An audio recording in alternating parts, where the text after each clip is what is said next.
The Chapman one to me is the one that I'm like, where does he end up? I mean, you're going to give $25 million to a guy who had 56 RBIs last year and was allegedly hurt? Let's move on to the San Francisco Giants.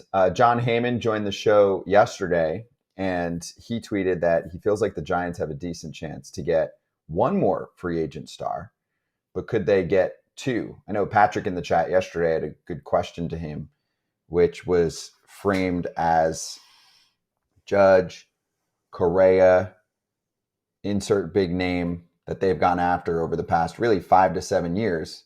But look at Correa last year. If there wasn't a physical issue, he would have made whatever the number was, 300 something. He was 315. Which was first? The Mets? No, the Mets were second. So it was 315 or 325, and then the Mets offered him 300. Got it. Okay. So he was in the threes. Judge's offer was in the threes. And then they're like, you've spent, but not like you were offering those superstars. So where's the money now? Maybe they're sick of getting. I guess they didn't get outbid with Correa. They got him. That's the thing. They got him. So that's not. Throw out the story about free agent recruiting and just go to the money. Who's on that level? You're not throwing 300 at somebody, but I'm saying, can you? Hi, AJ. Oh, hi, AJ. You got us, dude. Guys, I do got you. There's only one problem. When your lead guy in charge comes over and cleans up Scott's mess, and then he completely fucks up the wiring, you have problems. Okay, so, if you want to go there. They call me in to clean it up. You are definitely the cleaner. I'm going to give you one inside info story that I heard, because yes, I'm not the most organized person on the planet, and the neatest.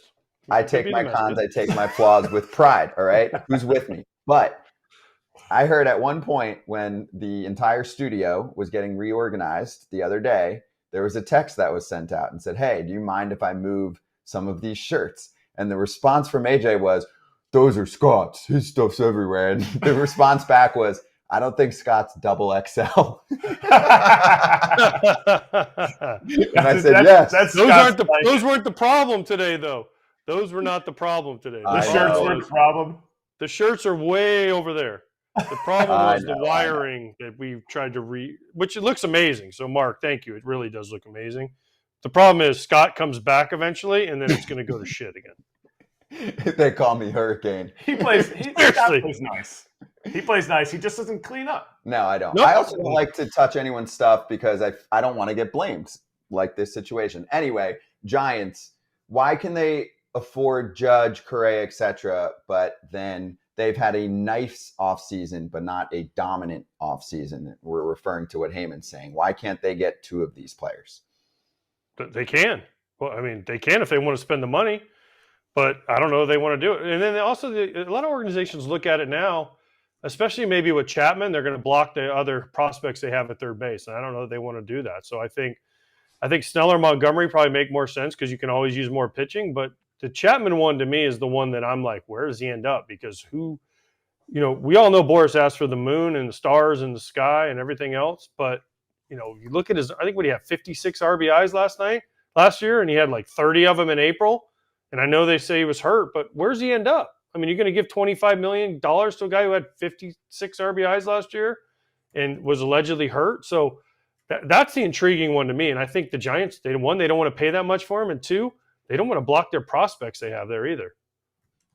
Man, how much is that defense? How much do you value defense, AJ? I'd rather have Snell or Montgomery because you make the defense better with punch outs, especially Snell. Who cares who's playing third base? If Snell punches out 12 a game. Or you make your Band-Aid rotation until All-Star break even better because you put a guy at third base that takes away doubles. I mean, he had 4.4 WAR. Three of that is coming from defense. 3+ of that is coming from defense.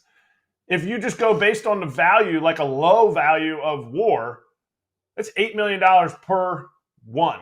So you're talking he's a $30 million player? Matt Chapman's a $30 million player. Matt Chapman is whatever the qualifying offer is, I'd give him an extra $1 million for a 1-year deal. Oh, okay. And I think But see, you just said a WAR win is worth 8. Well, you just said he's a 4-win player. That's $32 million. Yeah, but I mean, I'm taking out his offense. Also, they don't use that anymore. I mean, they do, but they don't. If you know what I'm saying. Like, no, I understand. Ahmed Rosario, I think, got to maybe 1 win. So that's, what did you say it was? 8, 10, whatever. He got he got like $1 million. So I actually was listening to something the other day where they were like, teams are trying not to use that. Yeah, because players are getting squeezed. Yeah, that's the. But again, teams are going to look at Matt Chapman's year and say, I mean, yeah, okay, defense, but who's their third base? They had the young kid come up last year that played third base a bunch for him. They have Wilmer Flores. They have the other guy that's the kind of the platoon guy that plays some third base for him. You just made me want him even more. You haven't said anything interesting to me. Wilmer Flores and Lamont Wade as a platoon on the right side at first base, but at third base, Tyro Estrada, Wilmer Flores, and not JD Davis. JD Davis, does he play third? No. Platoon. Who's they had the young kid that came up to play third for him. He was playing. I thought he was playing short. Piece of Schmidt. Casey Schmidt. Yeah, Casey Schmidt. He played third. Okay. No, I thought it was Didn't Matos? Didn't Luis Matos? No, Matos is an outfielder. So the two guys that I've been following forever are Matos and Luciano. But he was playing short. Luciano is the shortstop if he can handle the position, and that's what they're going to roll with if possible. Didn't JD Davis play a ton of third base for him too? Probably too much. You know what helps though? A young shortstop who maybe could take up a little less space that he needs to cover. Matt Chapman at the hot corner, who made Marcus Semien significantly better during the time period that he was at shortstop, right? With Oakland, remember? 100%. When he was like the worst shortstop defensively in the league. And then Matt Chapman, obviously, among other improvements, made him much better at that position because he had to focus on a smaller lane. And he said that. Semien said that. For sure. And that there's such a value at third base, not as much at short, but there's not as elite defenders at short right now. Third base is kind of taking the sabermetrics, the analytics numbers by storm. I actually sold Matt Chapman short. 2 platinum gloves, 4 gold, 2 of them were platinum. By the way, they just said Flores is 2.6 WAR and JD Davis was 0.9. Add the pitchers. So Matt Reineke, I mean, you guys are way into WAR, like way too into WAR. No, I know. Oh, no, you're not into WAR. You're into what? OPS plus WAR. Blah blah blah blah blah blah. Matt Chapman has been above average every freaking year, and also I get it. He was super streaky. He had an injury that he said affected him, especially in the second half. Also, of course, what are you going to say? Dude, he carried the offense for the first month. He still had a 330 on base. I think at this point, people have been talking him down so much that he's undervalued, in my mind. He's still one of the best all-around third basemen in the league. No? He's top 10 for sure. I mean, okay. There's only 30 of them, so if he's top 10, there's only 30 of those guys. Starters, but top 5. Borderline top 5. Top 2. Okay. Would you rather have him or Max Muncy? Who's what? Him or would you rather have Matt Chapman or Max Muncy? At third? Yeah. Chapman. Okay. Chapman or Eugenio Suarez? Chapman. Okay, Chapman or Josh Young? Chapman. Wow. Okay. Let's see. Let's find some. Let's go through some other third basemen. Well, there's better ones. I mean, Austin Riley, I would rather have. That's easy. Oh, okay. DJ LeMahieu. Crap. Oh, Chapman, easy. That's not even close. Okay. Alec Bohm. Okay. Chapman. Devers. You'd rather have Devers. Okay. Well, dude, Devers over or Chapman over Bohm? $1 million player. Chapman over Bohm. Yes, Chapman over Bohm. The defense is worlds ahead. Bohm's pretty good, bro. Not a bad offensive player.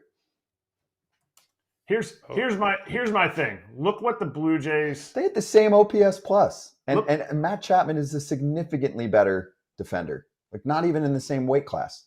Okay. Look at the Blue Jays starting rotation. Do you think those four of those 5 guys have the year that they have without Matt Chapman with a replacement level third baseman? Does who? The starting pitchers. Do you think they have the years? Gosman's a strikeout guy, so his numbers aren't going to change.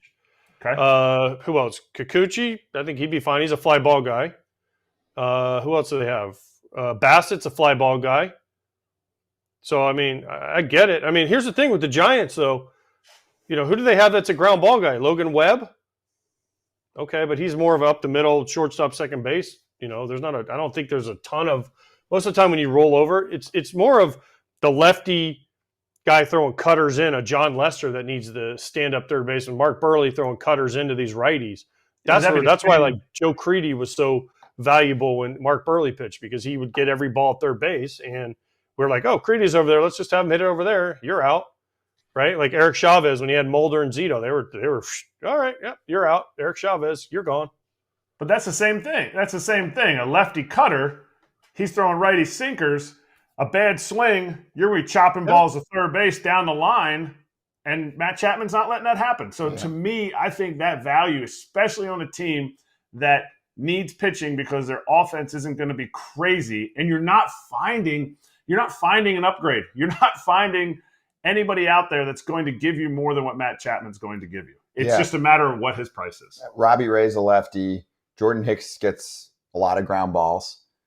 So also, I was on a Mariners podcast yesterday, and they were asking me about the free agent market, and they're not going to spend $30 million on a pitcher. I know everyone thinks Blake Snell's going there. Yeah, shocker. Their GM actually said that they're reallocating money from pitching to position players. They're not getting Matt Chapman either, but same thing. We went through what they have at third base. It's Josh Rojas. Would you rather have, and Luis Arias, who is coming off a brutal year and has had an injury-plagued career, and it really, for the most part, hasn't worked out for him. Matt Chapman. So where does he fit? Team, dude, Matt Chapman San Francisco? would upgrade that team significantly. San Francisco or the Cubs? I mean, where's his fit? And who's going to pay it is the question. Because, again, Boris isn't going to be like, I mean, unless someone comes in with the kind of contract Cody Bellinger got offered, who's going to pay the piper? Who's going to pay $25 million? Because that's what Boris is holding out for. He's holding out for 20 to 25 million. Look at Hoskins' deal. That's what I see. Boris won't get there though. I don't think. When's Boris going to get there? Because they're there now. I mean, we're March 1st. I mean, we're leap year, so we're 4 years behind right now. But February 29th, right? So they actually got an extra day here to make up for it. So I mean, again, we talked about it yesterday. When's the drop dead day for pitchers to get into camp, right? When's the drop dead for a position player? Like at some point, it's shit or get off the pot. And right now, there's some good dudes that are just sitting out there going, I'm just twiddling my thumbs because, hey, I'll put it all in one guy's hands. And listen, Scott Boras usually comes through. But right now, I mean, he's got 4 big names just sitting there. Yesterday was the anniversary of Harper signing. Ironically, you were at Phillies camp. So Harper's a superstar. He ended up having a great first year in Philly. So we're getting there. To me, I think it's for a position player. And AJ, you can talk on this more. To me, it's in the next 5 to 7 days because that gives you 3 weeks of games. And I know you can go over to the minor league side and go boom, boom, field 1, field 2, field 1, field 2. But that's just at bats. To me, it's getting on your feet, getting that timing, and getting in the rhythm of the season. And I like 3 weeks. Like if I were to shorten spring training and not have as many minor league invites and non-roster guys, to me it'd be a 3-week festivity. There's only one problem with that. What? Pitchers need the time. Pitchers need the time. Pitchers need the time. Also, and owners make money because they don't pay guys in spring training. Let's not forget. One more fun fact. So these spring training sites are a mini version of what we often cover with the big league ballparks. The local community often donates significant tax dollars for these ballparks to be built.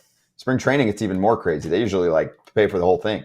Okay. So can you imagine if they get a phone call like, hey, Port St. Lucie, I know you got 6-7 weeks of tourists coming through to watch the Mets, but we're going to cut it down to 3. Thanks for paying for our ballpark. Bye. That's not going to happen. That ballpark's old anyways. They need to redo. I know. We need to redo. That was a bad example. If you would have used the Braves or the Or damn, the Phillies where I was at yesterday, and I'm sunburned as hell. I can't wait to see Ken after a couple days out there. Hey, everybody. Be sure to like and subscribe for more content. We're back here every weekday, all year long, so do not miss an episode. The videos are coming in all day. Here's another video you might enjoy. Baseball the way it should be covered.